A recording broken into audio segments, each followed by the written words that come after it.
Pas la première qui concerne une plainte à l'encontre de policiers à Marseille. Julien Galland va revenir avec vous sur 3 des enquêtes dans lesquelles sont mis en cause les forces de l'ordre. Oui, et la première de ces affaires, c'est l'affaire Mohamed Bendris, jeune livreur de 27 ans qui n'a pas participé aux émeutes, il faut le préciser, qui est décédé suite à un choc au thorax. Le décès de Mohamed Bendris, selon le parquet de Marseille, est causé par un tir de type flashball.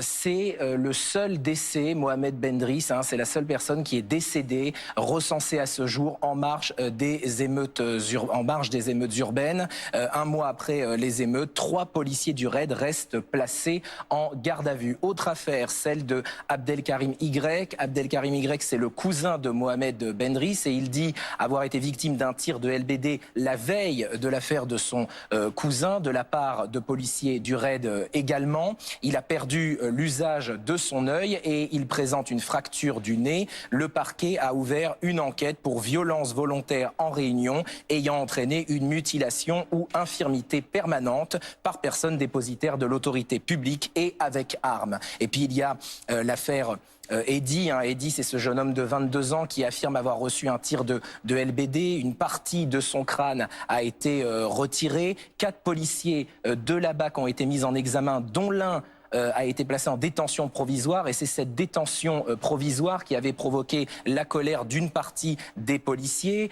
En soutien à leurs collègues, ils s'étaient notamment mis en arrêt maladie. Ça avait créé des tensions entre la police et les pouvoirs politiques. Le directeur général de la police nationale avait affirmé qu'un policier n'a pas sa place en prison. Et depuis l'intervention de Gérald Darmanin, le ministre de l'Intérieur, qui a reçu place Beauvau, donc au ministère de l'Intérieur, les policiers, eh bien, une intervention d'ailleurs plutôt en faveur des policiers. La mobilisation semble avoir faibli depuis. Alors Julien, depuis les violences urbaines, l'IGPN, la police des polices, a ouvert de nombreuses enquêtes à la suite de plaintes pour violences policières. Combien y en a-t-il ? Alors, ce chiffre nous a été donné par Emmanuel Macron, en fait, lors de sa dernière interview télévisée le 24 juillet dernier depuis la Nouvelle-Calédonie. Suite aux plaintes contre la police pour violence, il y a eu 28 enquêtes lancées par l'IGPN, la police des polices, et par l'IGGN, son équivalent côté gendarmerie. Quant au nombre de comparutions immédiates suite aux émeutes urbaines, 3915 personnes ont été interpellées, dont 1244 mineurs, donnant lieu à 374 comparutions immédiates. Merci beaucoup Julien pour ces précisions.